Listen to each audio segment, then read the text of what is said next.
माँ की कृपा से आज फिर से हमें सौभाग्य मिला है कि हम स्वामी ब्रह्मदेव जी के पास आकर कुछ ज्ञान की अमृत रूपी बूंदें प्राप्त कर रहे हैं।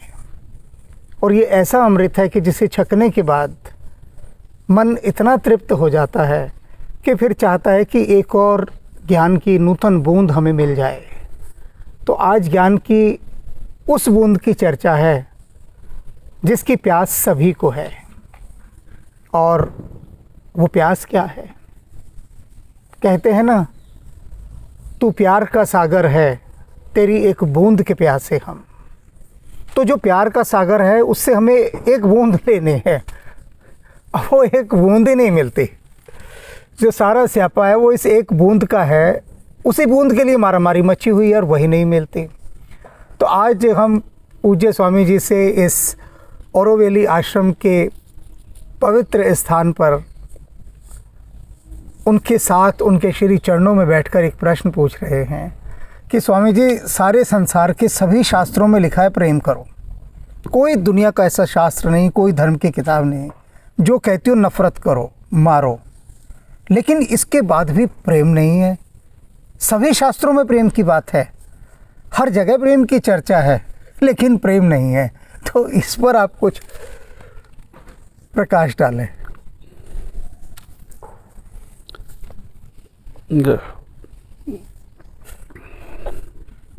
प्रेम, पहले तो ये कोई ऐसा विषय है कि इसके ऊपर ये बोलने का विषय नहीं है जी। बहुत सी चीज़ें होती हैं जो बोली नहीं जाती। वो तो आदमी जीता है, उनके स्वभाव में है, भाव में है, उसके जीवन में है। बहुत स्पष्ट सिंपल से लफ्ज़ों में कहते हैं कि अगर आपको जीना आ गया तो सारा जीवन ही आपका प्रेम ही प्रेम है जी। हमें जीना आ जाए तो प्रेम तो हमारी ओरिजिन है, प्रेम तो हमारी सोर्स है। प्रेम से ही तो सारी सृष्टि पैदा हुई है और ये सारे ब्रह्मांड के पीछे सारी शक्तियाँ जो हैं वो प्रेम ही बरसा रही हैं और प्रेम से ही सब कुछ संतुलित हो रखा है। प्रेम से ही मैं बना हुआ हूँ। तो प्रेम तो जो है वो कोई, अब मेरे को अगर अपना ही पता नहीं है तो वो तो प्रेम का तो कोई कसूर नहीं है उसमें। अब प्रेम जो है, अब देखो ऐसे होता है, जिन खोदा तिन पाया गहरे पानी पैठ, ये है ना एक। मैं पूरा बूढ़न डरा रहा किनारे में बैठ।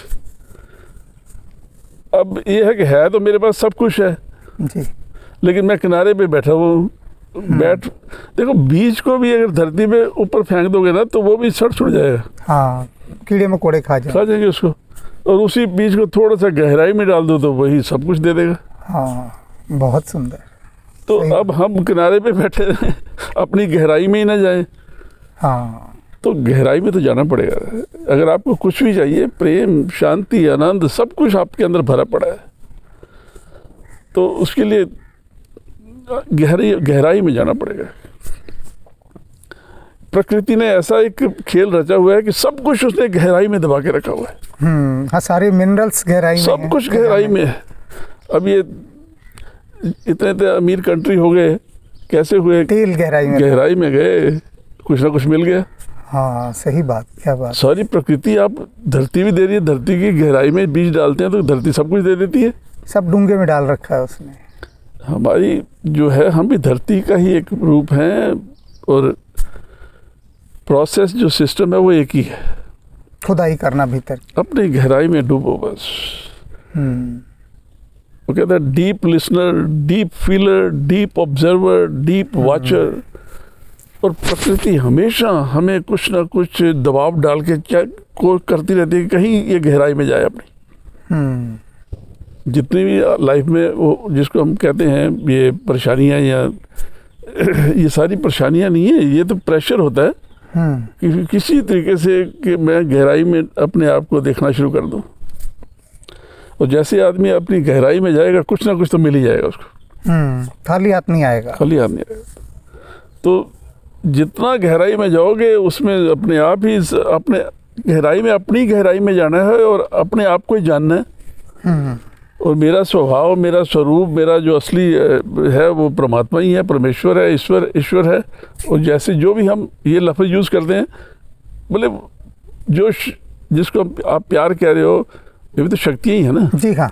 तो उस शक्ति का कहीं ना कहीं अपने आप ही मिलन हो जाएगा। तो आदमी जो है, हमने तो सिर्फ मैनिफेस्ट करना है, हम तो एक इंस्ट्रूमेंट है। ये जीवन जो है, हम तो सिर्फ कोई अंदर से चीज़ निकाल के बाहर एक्सप्रेस कर रहे हैं जी। तो लाइफ में एक बहुत सिंपल लफ्ज़ में और जीवन मिल गया, सब कुछ है, सब कुछ भरा हुआ है जी। लेकिन खोलना तो आपने है ना। अपने आप को खोलो। योग का, आध्यात्मिकता का, ध्यान, समाधि, जो कुछ भी अपने आप को खोलने का ही प्रोसेस है। जितना अपने आप को खोलोगे, खोलते जाओ, खोलते जाओ। भगवान के प्रति खुलना है हमने।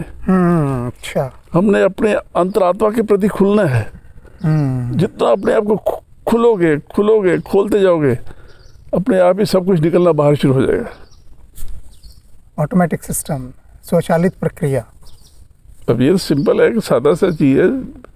ये जीवन तो एक, समझ लो कि वो कहते हैं ना, जीवन जो है परमात्मा की देन है, ईश्वर की एक गिफ्ट है, ईश्वर का एक प्रसाद है, गिफ्ट है, एक प्रेजेंट है। तो कोई भी गिफ्ट हो, प्रेजेंट हो, देन हो, तो उसको आदमी खोलता तो है ना। हाँ। खोलता है, खोलो। हाँ, गिफ्ट को बंद थोड़ी ना रहने देते। खोलो, जितना खोलोगे। और ये इतनी विशाल गिफ्ट है कि इसको तो अनंत जन्म तक खोलते रहो। एक गिफ्ट के अंदर दूसरा गिफ्ट उसमें रखा हुआ है। इसके गिफ्टों के अंदर से इतना कुछ भरा हुआ है, इतना कुछ है कि ओ हो। हाँ। उसमें से प्यार भी निकलेगा, आनंद भी निकलेगा, खुशियाँ भी निकलेंगी, सब कुछ, सारी खुशहाली निकलेगी। और वही हुआ जिन संतों महात्माओं ने अपने आप को खोला, गहराई में गए। हाँ। सारा निकल के आ गया बाहर। वही उन्होंने मैनिफेस्ट कर दिया, दे दिया। हाँ। तो अनंत गिफ्ट तो है। अनंत गिफ्ट है। आदमी के हाथ में है सब कुछ, हमारे हाथ में सब कुछ। प्रकृति ने, परमात्मा ने, ईश्वर ने, जिसने भी रचना रची है, उसने कुछ भी अपने पास नहीं रखा। उसने सब आपके अंदर भर के भेज दिया है। लेकिन चॉइस आपको दी है भाई। अब आप जैसे चाहो, अगर चाहते हो कि शांति से, आनंद से, प्यार से, मोहब्बत से जीना है, तो अपने अंदर से अपने जाओ। जैसे ही आप गहराई में डूबोगे अपनी, देखो एक क्या है, सारा खेल हमारे स्वभाव का है। एक सिंपल, एक छोटी सी चीज़ है। स्वभाव से ही सारे भाव निकलते हैं और भाव से ही सारी संभावनाएं निकलती हैं और संभावनाओं से सारा प्रभाव होता है। संभावनाओं का ही प्रभाव है ना। मेरे जो भाव निकले उसी का ही प्रभाव तो है। संभावनाएं पैदा हुई, उससे प्रभाव हुआ। मतलब कि स्वभाव से भाव निकलते हैं, भाव से संभावनाएं पैदा होती हैं जी। तो अगर मैं अपनी गहराई में जाऊंगा, जितना गहराई में जाऊंगा, जितना अपने अंदर डूबूंगा, उतना ही क्या होगा कि मेरा स्वभाव बदलना शुरू हो जाएगा। अभी तो मेरे को पता नहीं, सरफेस लेवल पे हूँ, बिल्कुल धरातल पे हूँ। तो धरातल पे मेरे को लगता है कि मैं ये हूँ, वो हूँ। जैसे ही अपने अंदर डूबोगे, लगेगा कि मैं कुछ भी नहीं हूँ। ना कुछ होने का एहसास। हाँ, मैं कुछ अनंत में है, तो इन्फिनिट है। और हम तो एक छोटे से अपने लेके समझ अपने आप को बहुत कुछ समझना शुरू कर देते हैं कि मैं ये हो गया। तो इसलिए जैसी जितनी गहराई में जाने का मतलब है कि जितना अपने आप को खोलने का मतलब है कि जैसे ही खुलोगे, अपने आप का असली ज्ञान होना शुरू होगा। और जैसे ही आदमी को पता लगे, तो ऑटोमेटिकली आपका स्वभाव ही बदल जाएगा। मैं तो सारी उम्र आदमी सोचता रहता है मैं तो ये हूँ, वो हूँ, है। एक दिन उस थोड़ी सी गहराई में जाता है तो उसको लगता है यार मैं तो कुछ भी नहीं हूँ। बाहरी जो है तो सिर्फ अज्ञानता और अहंकार के ही है ना। हाँ, सारा खेल बना रखा। तो जैसे आदमी थोड़ा बहुत अपने आप को जानता है, जानना शुरू करता है अपने, और तो ऑटोमेटिकली उसकी आंखें खुल जाती है, चेतन हो जाता है कि वाह, मैं तो अपने आप ये समझता था मैं तो बहुत कुछ हूँ। और उस बहुत कुछ में धीरे धीरे लगता है कि मैं कुछ भी नहीं हूँ, सब कुछ हूँ और कुछ भी नहीं हूँ। लेकिन उससे सिर्फ यही होता है कि हमारा स्वभाव बदल, जैसे स्वभाव बदलता है तो अच्छे भाव निकलते हैं। हाँ। प्यार तो मेरा एक वही है ना, जब अगर मैं अंदर जाऊंगा तो मेरा स्वभाव बदलेगा। तो अगर मेरे प्रेम से दर्शन मिल गया, मेरे प्रेम से कनेक्शन हो गया, प्यार से कनेक्शन हो गया, अपना अंदर जो है तो प्यार का सारा मेरा जो भाव, सारे भाव निकलेंगे, प्रेम से भरे हुए निकलेंगे। अब यहाँ पर ना एक सामान्य व्यक्ति, हाँ, वो ये पूछता है, सामान्य व्यक्ति का एक प्रश्न आता है, भोले भाले लोग हैं सारे, सरल लोग, वो कहते हैं कि हम फिर भीतर कैसे जाएं, अंदर। आपने जैसे भी बात की कि हमें अंदर जाना है, अब उनका अगला सवाल आ जाएगा कि ये हम अंदर कैसे जाएं। तो इस पर थोड़ा सा आप उन्हें बताइए, वो अंदर जाना क्या है और कैसे अंदर जाएं। ये है कि पहले अंदर वही जा सकता है जिसको प्यास हो, थोड़ी भूख लगी है, जिसको भूख लगी हो वही खाने की तलाश करेगा। हाँ, अगर परमात्मा की भूख लगी है तो अपने आप ही अंदर ही जाओगे आप। हाँ, अगर परमात्मा की भूख ही नहीं लगी हुई तो बाहर घूमते रहोगे। हाँ, तो प्यास लगी होनी चाहिए सब तरफ। देखो, भूख लगती है रास्ते निकल, तो भूख, खाना ही याद आता है। जितनी मर्जी कोशिश कर लो, कुछ और को याद ही नहीं आएगा। चांद भी रोटी नजर आता है। हाँ, सब कुछ मिलेगा। तो अपने आप अपने कदम भी उधर ही घूमते हैं जहाँ खाना मिलेगा। हाँ, अपने आप को कोशिश भी नहीं करनी पड़ती। जिस दिन परमात्मा की भूख लग गई, उस दिन अपने आप ही अपनी गहराई में डूबते जाओगे, अपने अंदर ही डूबते जाओगे। अपने आप परमात्मा याद आएगा और अपने आप ही सारा प्रोसेस हो जाएगा। डूबने का और कोई तरीका नहीं है कि उसी को कहते हैं अभीप्सा, एस्पिरेशन। लेकिन आदमी को भूख तो लगे पहले, परमात्मा की प्यास लगे। शरीर को भूख लगती है, मन को भूख लगती है, प्राणों को भूख लगती है, आत्मा को भी तो भूख लगती है। हाँ, तो आत्मा की जब भूख लगती है तो फिर परमात्मा के अलावा कुछ और याद नहीं आता, सब कुछ अपने आप परमात्मा से ऐसा बन जाता है कि सारी परिस्थितियाँ, सब कुछ, आदमी सोचता भी भगवान के बारे में है और आदमी की सारी मूवमेंट भी भगवान की तरफ होती हैं।